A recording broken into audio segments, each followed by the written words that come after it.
बिस्मिल्लाहिर्रहमानिर्रहीम। अस्सलाम वालेकुम व्यूअर्स, आज की वीडियो में मैं आपको एक बहुत ही ज़बरदस्त वेबसाइट के मुतालिक बताऊंगा जिसको इस्तेमाल करके आप बहुत ही आसानी से ग्राफिक डिज़ाइनिंग, वीडियो एडिटिंग और काफ़ी सारे काम कर सकते हैं। इस वेबसाइट की खसूसियत ये है कि आपको इसमें बने बनाए टेम्पलेट मिलते हैं। इन टेम्पलेट्स को आप अपनी मर्ज़ी के मुताबिक एडिट करके न्यू डिज़ाइन बना सकते हैं। अब सवाल ये है कि फिर हमने इन स्किल्स को सीख के इनसे पैसे कैसे कमाने हैं। तो इसके लिए आप जाएं fiverr.com के ऊपर, वहाँ पे अपना अकाउंट बनाएं और इन स्किल्स को वहाँ पे आप सेल करके पैसे कमाएं। ये वीडियो मैं इसलिए बना रहा हूँ, पाकिस्तान की एक बहुत ही अजीम शख्सियत हैं रेहान अल्लाह वाला।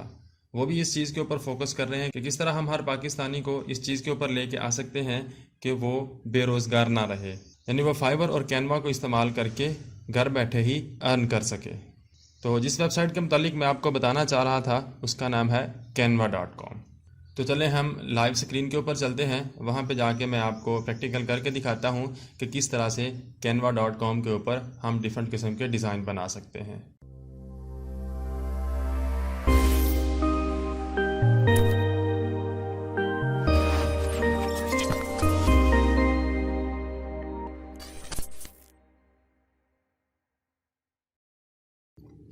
जी, अब हम आ गए अपनी कंप्यूटर स्क्रीन के ऊपर।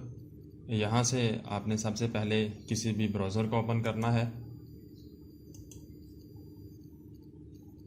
ब्राउज़र को ओपन करने के बाद यहाँ पे सर्च बार में आपने लिखना है canva.com।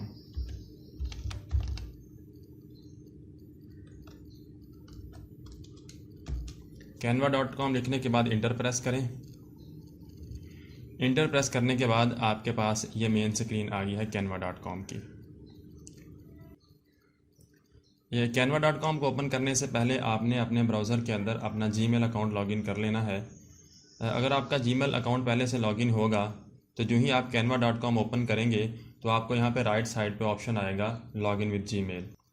तो आप उसके ऊपर क्लिक करेंगे तो आप लॉगिन हो जाएंगे कैनवा के अंदर।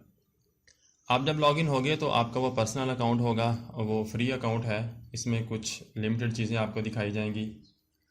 अब हम देखते हैं कि हम कैनवा के अंदर क्या क्या काम कर सकते हैं। अब देखें, जैसे ही मैं अपना कर्सर यहाँ पे लेके आया हूँ तो ये मुझे काफ़ी सारे ऑप्शन नज़र आ रहे हैं। ये वाले सारे काम मैं कैनवा के अंदर कर सकता हूँ। पहली हेडिंग हमारे पास है ऑफिस, यानी ऑफिस से रिलेटेड हम ये वाले सारे काम कैनवा के अंदर कर सकते हैं। उसके बाद है सोशल मीडिया, सोशल मीडिया से रिलेटेड ये वाले सारे काम हम कर सकते हैं। देन हमारे पास है वीडियोज़ एंड फ़ोटोज़, उसकी लिस्ट ये हमें नज़र आ रही है।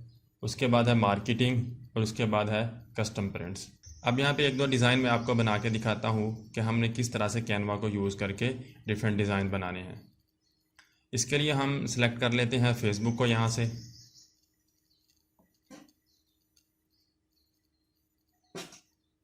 अब फेसबुक में हमारे पास आगे काफ़ी सारे ऑप्शंस हैं।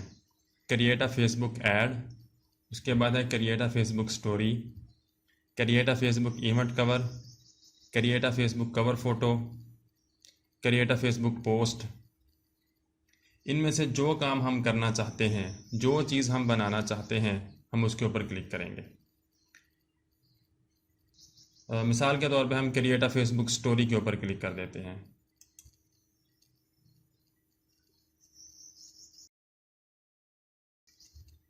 अब ये हमारे पास काफ़ी सारे टेम्पलेट्स आ गए हैं। इन टेम्पलेट्स में से जो हमें अच्छा लगेगा उसको हम सिलेक्ट कर लेंगे।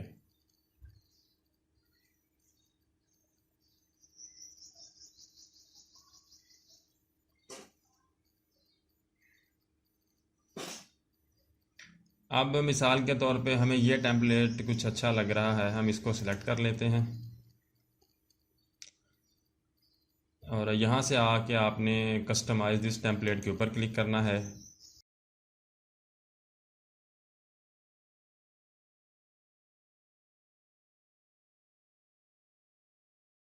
अब इनमें से कुछ चीज़ें हम चेंज कर लेंगे अपने हिसाब से, बाकी वैसे का वैसे रहने देंगे। तो ये हमारी पोस्ट जो है वो तैयार हो जाएगी। यहाँ पे हम अपना नाम लिख देते हैं।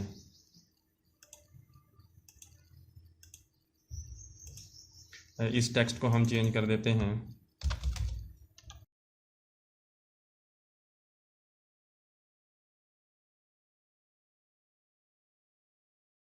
जिस भी टेक्स्ट को आपने चेंज करना है उसके ऊपर जाके आप डबल क्लिक करें, ये सिलेक्ट हो जाएगा। और दोबारा अगर आप सिंगल क्लिक करें तो फिर आपको ये कर्सर यहाँ पे ब्लिंक करता हुआ नज़र आ जाएगा। ये देखिए यहाँ पे कर्सर आपको ब्लिंक करता हुआ नज़र आ रहा है। आप इसको आगे पीछे लेके जा सकते हैं और इस टेक्स्ट को आप चेंज कर सकते हैं। अब हमने देखना है कि टेक्स्ट के कलर को किस तरह से चेंज करना है, बोल्ड कैसे करना है, या फ़ॉन्ट फैमिली को किस तरह से चेंज करना है। इस टेक्स्ट को मैं सिलेक्ट करता हूँ। सिलेक्ट करने के बाद यहाँ पे आपको ये कैपिटल ए लिखा हुआ नज़र आ रहा है। इसके नीचे आपको डिफरेंट कलर से नज़र आ रहे हैं। इसके ऊपर आप क्लिक करें। अब ये आपके पास डिफरेंट कलर्स हैं। इनमें से जो कलर आप सेलेक्ट करना चाहते हैं आप कर सकते हैं। अब देखें इसका कलर ब्लू हो गया। और अगर आप इन कलर्स के अलावा कोई कलर चूज़ करना चाहते हैं तो यहाँ से आप प्लस बटन के ऊपर क्लिक करें। प्लस बटन को क्लिक करने के बाद आपके पास ये विंडो आ गई है। यहाँ से आप अपनी मर्ज़ी के मुताबिक कलर सेलेक्ट कर सकते हैं। और यहाँ पे आप उस कलर की हेक्साडेसिमल वैल्यू भी पेस्ट कर सकते हैं। अगर आपको कलर की हेक्साडेसिमल वैल्यू का पता है तो आप यहाँ पे हेक्साडेसिमल वैल्यू को पेस्ट करें तो वो कलर आपका सिलेक्ट हो जाएगा। ये था कि हम किसी भी टेक्स्ट का कलर किस तरह से चेंज करते हैं। उसके बाद हम देखते हैं कि अगर हमने टेक्स्ट को बोल्ड करना है तो किस तरह से करते हैं। टेक्स्ट को सिलेक्ट करने के बाद यहाँ से बी के ऊपर आके क्लिक करें तो ये बोल्ड हो जाएगा। और अगर हमने इस टेक्स्ट को इटैलिक करना है, इटैलिक करने के लिए यहाँ से आई के ऊपर क्लिक करें तो इटैलिक हो जाएगा। ये पहले से इटैलिक था इसलिए अब ये इटैलिक प्रॉपर्टी इसकी ख़त्म हो गया। दोबारा मैं आई के ऊपर क्लिक करता हूँ तो अब ये दोबारा इटैलिक हो गया। देन उसके बाद है अंडरलाइन। अगर आप किसी भी टेक्स्ट को अंडरलाइन करना चाहते हो तो उसके लिए आप ये यू इस्तेमाल करोगे। ये जो आपको शक्ल नज़र आ रही है यू के नीचे लाइन लगी हुई, इसको आप क्लिक करोगे तो आपका टेक्स्ट जो है वो अंडरलाइन हो जाएगा। उसके बाद यहाँ पे है टेक्स्ट अलाइनमेंट। अलाइनमेंट में आपके पास राइट अलाइनमेंट है, लेफ़्ट अलाइनमेंट है, सेंटर अलाइनमेंट है या फिर जस्टिफाई होता है। तो अगर आप इसको एक दफ़ा क्लिक करें तब ये आपके पास सेंटर अलाइन है। दोबारा फिर क्लिक करें तो ये आपके पास राइट अलाइन हो गया है। दोबारा फिर क्लिक करें ये जस्टिफाई हो गया है। दोबारा फिर क्लिक करें अब ये आपके पास लेफ़्ट अलाइन हो गया। अब हम आते हैं फ़ॉन्ट साइज़ के ऊपर कि हमने फ़ॉन्ट साइज़ किस तरह से इंक्रीज़ करना है। फ़ॉन्ट साइज़ इंक्रीज़ करने के लिए ये हमारे पास यहाँ पे लिखा हुआ 34, यानी अब इसका जो साइज़ है वो 34 है। इस ड्रॉप डाउन में से भी हम फ़ॉन्ट साइज़ को चेंज कर सकते हैं या फिर हम खुद से भी लिख सकते हैं। जैसे अब मैं इसको सिलेक्ट करता हूँ, 16 आ गया हमारे पास, तो इसको मैं सिलेक्ट करके यहाँ पे ख़ुद से कीबोर्ड की मदद से लिख देता हूँ 30। तो ये इसका जो साइज़ हो गया अब 30 है। अब अगर आप इस प्लस बटन को प्रेस करेंगे तो ये एक एक इंक्रीज़ करेगा। अगर आप इस माइनस वाले बटन को प्रेस करेंगे तब ये एक एक माइनस करता जाएगा।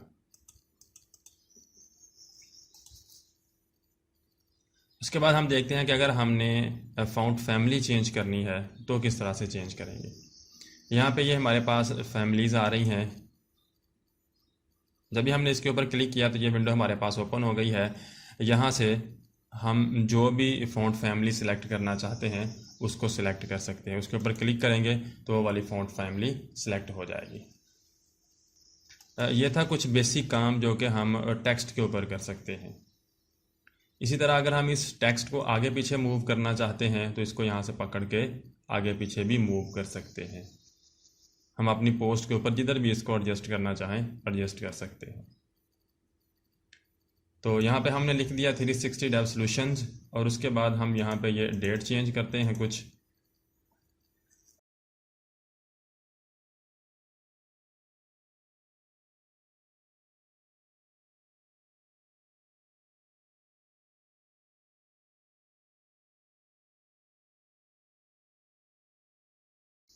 जी यहाँ से हमने डेट को चेंज कर लिया है। इसी तरह अगर आप किसी भी टेक्स्ट को वर्टिकल करना चाहते हैं, हॉरिजेंटल करना चाहते हैं तो आप उसको चेंज कर सकते हैं। जब मैं इसके ऊपर आके सिंगल क्लिक करूँगा तो ये हमारे पास आइकन शो होगा। इस आइकन को पकड़ के हम जिस तरफ मर्ज़ी इसको मूव कर सकते हैं और उसके बाद फिर हमने इस टेक्स्ट को मूव करना होगा उसी एतबार से। लेकिन मैं उसको वापस उसी पोजीशन के ऊपर ले आता हूँ। तो जी, यहाँ तक हमने सीख लिया कि हमने टेक्स्ट के ऊपर किस तरह से काम करना है। हाँ, अगर आप खुद से कोई टेक्स्ट ऐड करना चाहते हैं तो भी आप कर सकते हैं। उसके लिए आप यहाँ से आएँ टेक्स्ट के ऊपर। अगर आप सिंपल टेक्स्ट ऐड करना चाहते हैं, इसमें है ऐड अ हेडिंग, ऐड अ सब हेडिंग। ये आपके पास सिंपल टेक्स्ट हैं, यानी आप ऐड अ हेडिंग के ऊपर क्लिक करें तो ये आपके पास यहाँ पे टेक्स्ट बॉक्स आ गया है। इसके अंदर आप जो मर्ज़ी लिख सकते हैं और फिर आप इसको जिधर मर्ज़ी मूव कर सकते हैं आगे पीछे। उसके बाद आप अगर सब हेडिंग को ऐड करना चाहते हैं तो सब हेडिंग के ऊपर क्लिक करें। सब हेडिंग आपके पास इधर आ जाएगी। इसको आप आगे पीछे जिधर मर्ज़ी मूव कर सकते हैं और इसके अंदर फिर आप लिख भी सकते हैं। हेडिंग और सब हेडिंग के बाद अगर आप अपनी पोस्ट के अंदर कोई स्टाइलिश टेक्स्ट ऐड करना चाहते हैं तो वो नीचे हमारे पास ये दिए गए हैं। इनमें से आप अपनी मर्ज़ी के मुताबिक कोई भी स्टाइलिश टेक्स्ट जो है वो ऐड कर सकते हैं। जिस भी टेक्स्ट को आप ऐड करना चाहते हैं उसके ऊपर आप सिंगल क्लिक करें। ये टेक्स्ट हमारे पास इधर आ जाएगा। इस टेक्स्ट को हम कर सकते हैं, अपनी मर्ज़ी के मुताबिक चेंज कर सकते हैं। तो यहाँ तक हमने देख लिया कि टेक्स्ट के ऊपर हम किस तरह से काम करते हैं, टेक्स्ट का कलर किस तरह से चेंज करते हैं, उसकी फ़ॉन्ट फैमिली किस तरह से चेंज करते हैं, फ़ॉन्ट साइज़ किस तरह से चेंज करते हैं, टेक्स्ट को हम इटैलिक किस तरह से करते हैं, बोल्ड किस तरह से करते हैं। यानी टेक्स्ट के मुतालिक जो बेसिक चीज़ें थी वो हमने देख ली हैं। अब हम देखते हैं कि सपोज़ हमारी ये जो पोस्ट है ये कंप्लीट हो चुकी है। अब हम इसको डाउनलोड करना चाहते हैं तो किस तरह से करेंगे। उसके लिए हमने यहाँ से शेयर बटन के ऊपर क्लिक करना है। उसके बाद यहाँ से आपने डाउनलोड के ऊपर क्लिक करना है। डाउनलोड के ऊपर क्लिक करने के बाद यहाँ से आपने अपना फॉर्मेट सेलेक्ट करना है कि किस फॉर्मेट के अंदर आप इस तस्वीर को डाउनलोड करना चाहते हैं। फॉर्मेट सेलेक्ट करने के बाद आपने यहाँ से डाउनलोड के ऊपर क्लिक कर देना है।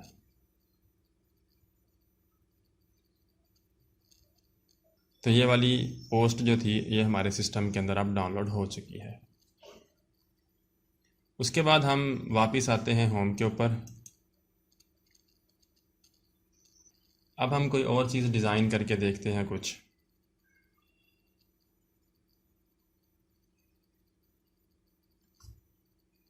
अब हम मार्केटिंग वाले पोर्शन में से बिज़नेस कार्ड को देखते हैं।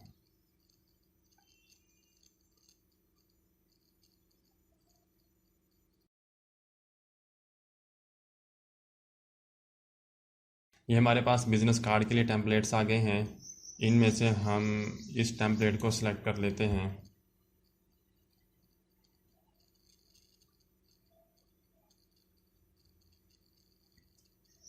अभी तक हमने देख लिया कि हमने टेक्स्ट के साथ किस तरह से खेलना है, टेक्स्ट को किस तरह से हमने चेंज करना है।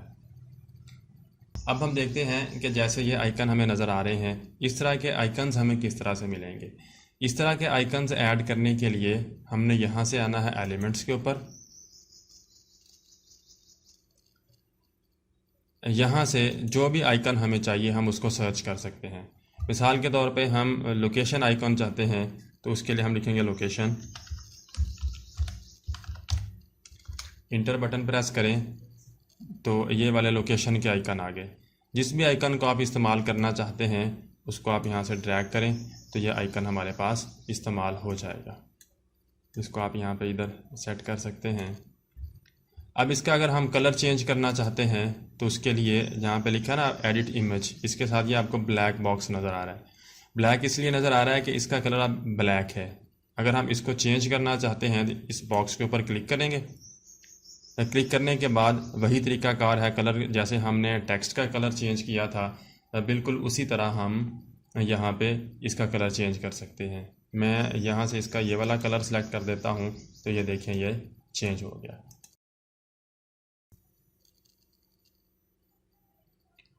अब इसके आगे हम जो कुछ लिखना चाहते हैं लिखने के लिए आए वापस टेक्स्ट के ऊपर। यहाँ से ऐड अ सब हेडिंग के ऊपर क्लिक करें। यहाँ से सब हेडिंग को पकड़ के इधर लेके आएँ तो यहाँ पे आप अपनी लोकेशन लिख सकते हैं।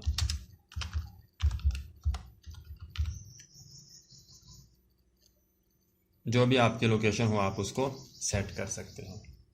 अच्छा, किसी भी टेक्स्ट को या किसी भी एलिमेंट को सिलेक्ट करते हुए आपने यह चीज़ नोट की होगी, जब भी मैं आगे पीछे मूव करता हूँ तो आपको डिफरेंट लाइन नज़र आती हैं। ये डिफरेंट लाइंस जो हैं ये आपकी अलाइनमेंट के लिए होती हैं कि कौन सा एलिमेंट किसी दूसरे एलिमेंट के एतबार से उसकी अलाइनमेंट क्या है।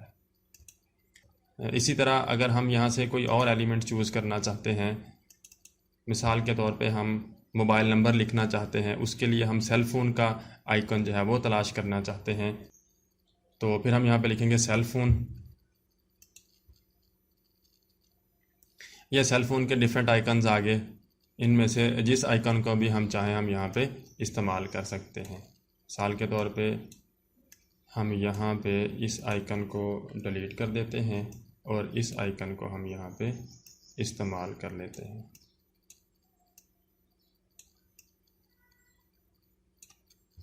और फिर यहाँ से आके इसका हम कलर चेंज कर देते हैं। ये जिसका कलर हमने चेंज कर दिया, यह आइकन हमने यूज़ कर लिया। अब तक हमने देख लिया कि हम आइकन किस तरह से ऐड कर सकते हैं डिफरेंट चीज़ों के, और टेक्स्ट के ऊपर हम किस तरह से काम कर सकते हैं। अब हम आते हैं इमेज के ऊपर। इस इमेज को भी अगर हमने रोटेट करना होगा तो यहाँ से पकड़ के हम इसको रोटेट कर सकते हैं। अगर हम इस इमेज की जगह पे कोई और इमेज लगाना चाहते हैं, अपनी कोई तस्वीर लगाना चाहते हैं, तो उसके लिए भी हम इस तस्वीर को डिलीट करें। डिलीट करने के बाद कोई भी न्यू पिक्चर हम यहाँ से इंटरनेट से डाउनलोड कर लेते हैं।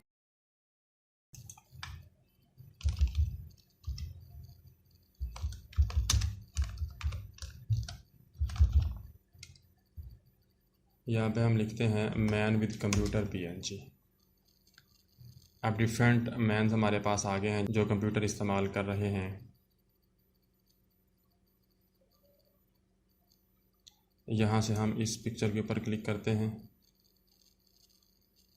और इसके ऊपर राइट क्लिक करें। राइट क्लिक करने के बाद सेव इमेज एज के ऊपर क्लिक करें और इसको यहाँ से सेव बटन के ऊपर क्लिक कर दें। क्लिक करने के बाद वापस अपनी विंडो के ऊपर आएँ और यहाँ से इसको पकड़ के इधर ड्रैग कर दें। या आप ड्रैग करके भी इसको यहाँ पे लेके आ सकते हैं, या यहाँ पे आपके पास ये अपलोड्स वाला ऑप्शन है, इसके ऊपर क्लिक करने के बाद यहाँ से अपलोड मीडिया के ऊपर क्लिक करेंगे तो भी आप अपने कंप्यूटर या अपने सिस्टम में से यहाँ से तस्वीर अपलोड कर सकते हैं।